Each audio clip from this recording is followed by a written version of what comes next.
Hey guys, what is up? It's me, Lori from Tiori, and today we are playing Cinderella Phenomenon.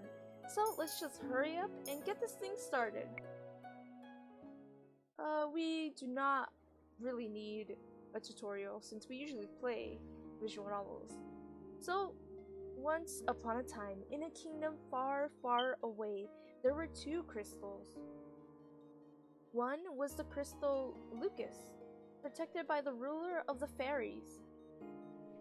The other was Crystal Tenebarium, which was watched over by the High Leader of the Witches. The Lucas was sustained by love, happiness, and joy. The other by fear, anger, and hatred. The fairies and the witches live in harmony with the humans of the kingdom. They regulated the powers of the crystal in order to maintain balance between darkness and light. For there can be no joy without sadness, no courage without fear. The kingdom was at peace for a time. Then one day, a traveling bard decided to write stories, tales of magic and the wonders of the kingdom. He named these stories fairy tales. In fairy tales, the light always emerged victorious, and true love was the usual reward. The fairy tales had spread further than could have ever been predicted. The humans of the kingdoms began to believe that fairy tales were true, and the magic of the witches was inherently wicked and cruel. The witches became hated and feared. Eventually, they were hunted like animals. The witch hunt. The High Leader of the Witches, in all of her anger, created the fairy tale curse. You think we are wicked? So be it. Just as you have taken our happily ever afters, we shall take yours. The witches used the fairy tale curse to attack humans indiscriminately, ultimately throwing the kingdom into chaos and darkness. The ruler of the fairies, the Lucas Bearers, sought to regain peace. But the witches were blinded by the hatred for the humans, who were responsible for the witch genocide. A terrible war, the Great War, began. Eventually, the Tenebarium bearer, the High Leader of the Witches, was finally defeated. The crystal was lost, peace was restored, and the light once again triumphed. But darkness can never fully disappear. It waits in its shadows, patient, for when its time will inevitably return. So here's our contract. My name is obviously Lori. So prologue, Ice Princess. My name is Lori, Rella Britain, daughter of King Gennaro Britain III, and hopefully I'm pronouncing all of this right. I am the Crown Princess of the Kingdom of Angielle, I hope. At least that's who I used to be. Okay, used to be. But that was before yesterday, when I became the victim of the infamous fairy tale curse.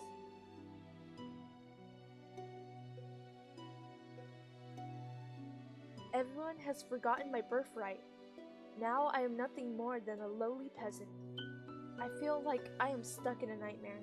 But no, this is my reality now. I still have no idea what I must do to break the curse. I close my eyes and try to remember that day. It had started out like any other day. Oh, have you heard? Another person was cursed. I am on my way to the dining hall for breakfast when I stopped and listened to the sound of hushed voices.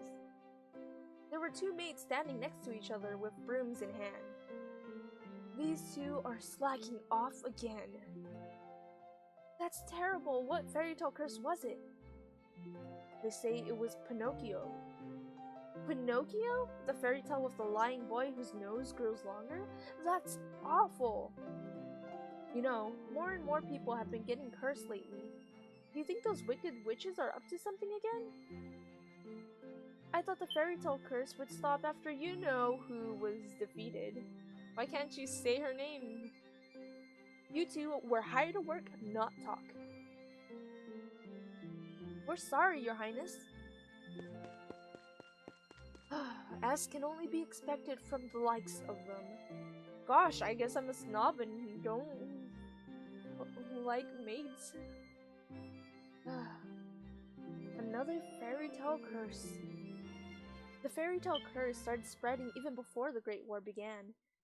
I did not have much interest in its effect, even now. After all, most humans probably deserve to get cursed. The victims are weak.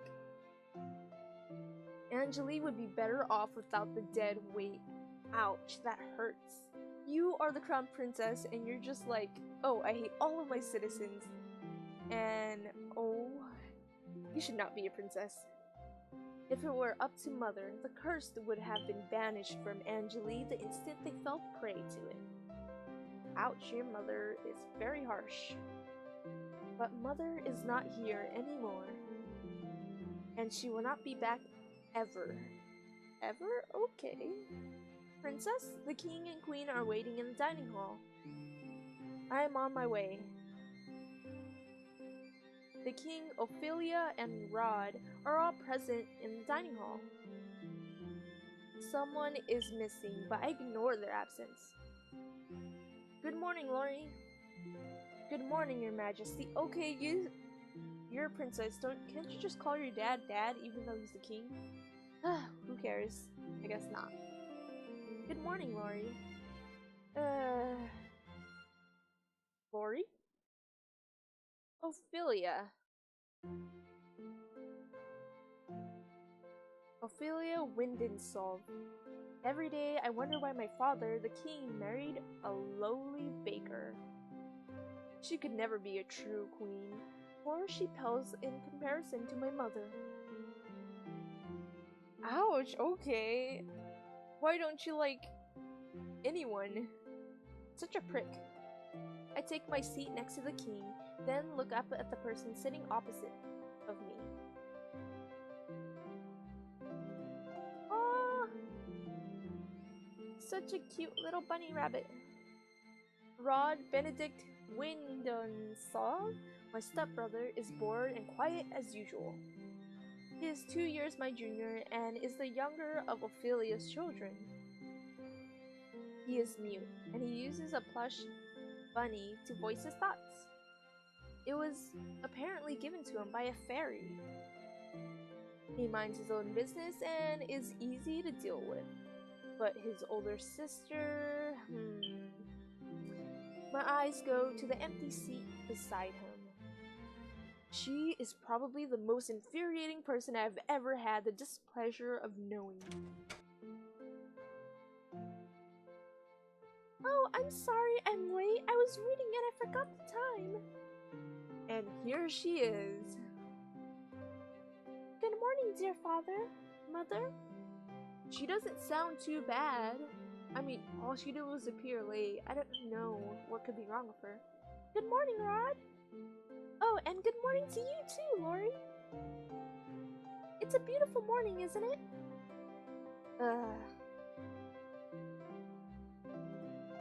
Emiligen? Oh my gosh, I can't pronounce any of these words. Rod's elder sister and my stepsister. She acts as if we are blood, as if she too were born a princess. As if she could ever be a crown princess, perhaps steal my place.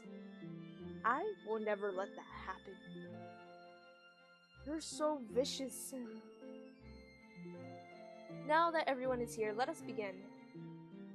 Butlers glide inside with silver trays to carefully serve breakfast.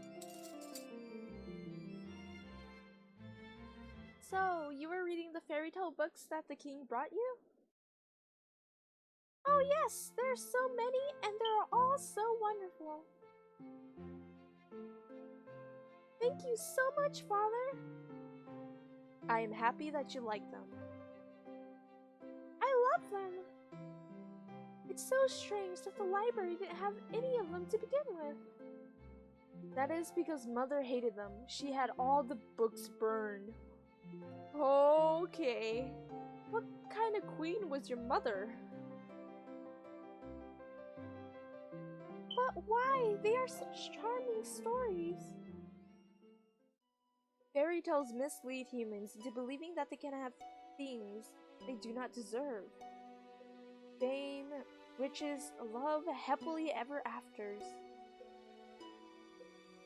And when their wishes do not come to fruition exactly as they want them to, the humans blame the witches for granting them in the first place.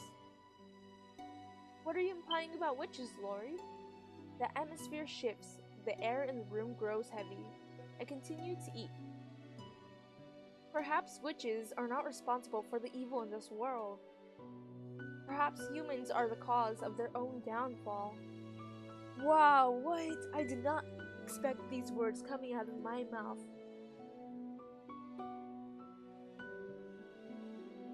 She acts so entitled, but then she brings up this idea. Wow, I'm just amazed. Have you any idea what you are talking about, child? Witches have caused nothing but pain and suffering to this kingdom. Whoops. Even now, they still spread the fairy tale curse to our innocent subjects. The truth is, I know very little about the time the witches had free reign over Angielle. I was very young then, and Mother forbade me to leave the palace, sometimes even my own room. I know nothing of the people's supposed pain and suffering. Mother kept me away from everyone, and so I could not bring myself to care. How do you know the cursed are innocent? Our people have been toiling day and night to rebuild Angielle after the Great War. Our people are the kingdom's foundation, and I am endlessly grateful for their determination and resolve. Every day I wonder what your mother taught you about. Leave my mother out of this. Dear, please. Lori, darling, your father didn't mean to. I am not one of your children, Ophelia. I do not need your sympathy. Ouch. Lori, you will show your mother respect. She is not my mother. She didn't pop me out of her, Okay, anyways.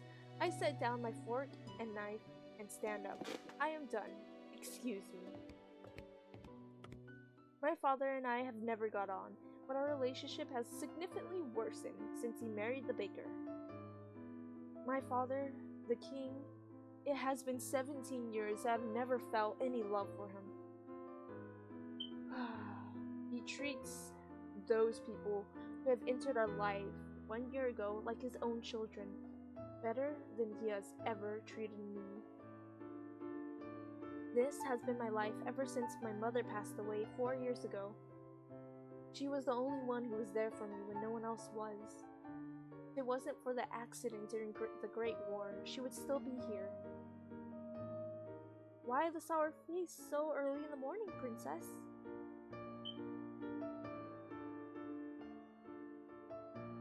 Who is this guy? Let me guess, it's the king, the queen, or princess. Or is it all of them? I ignore his question. Fritz, what are you doing here so early? I'm running some errands for my father.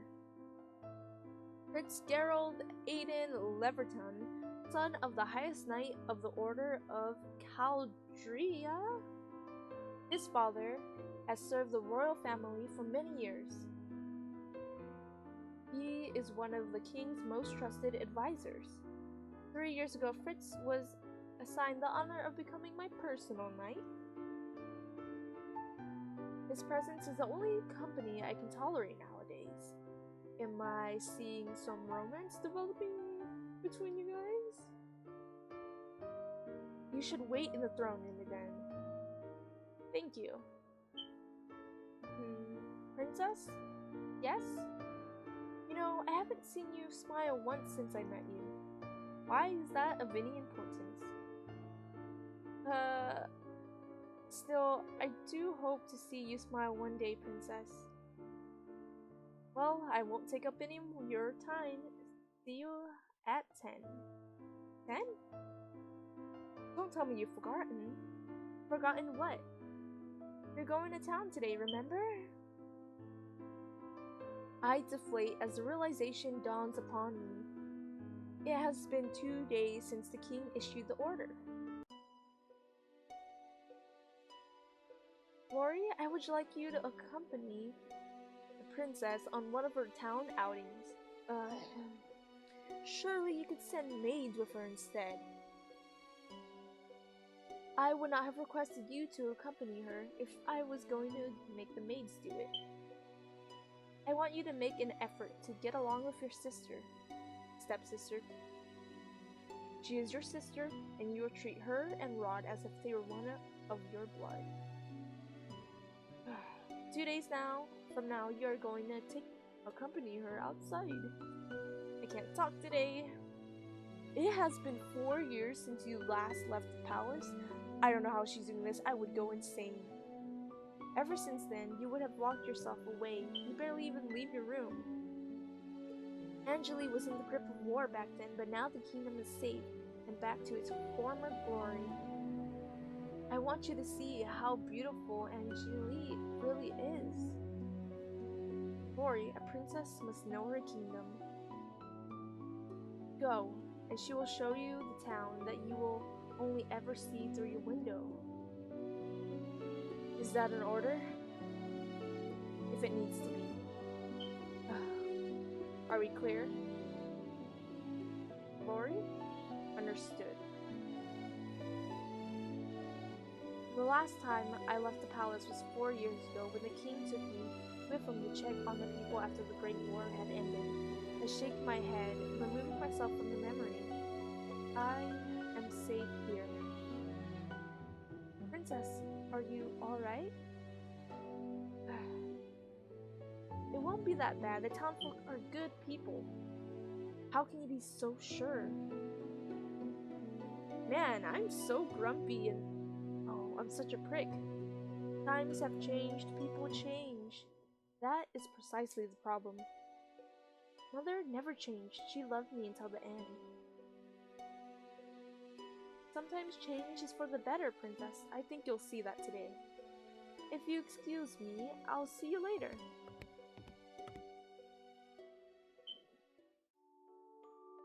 Delora.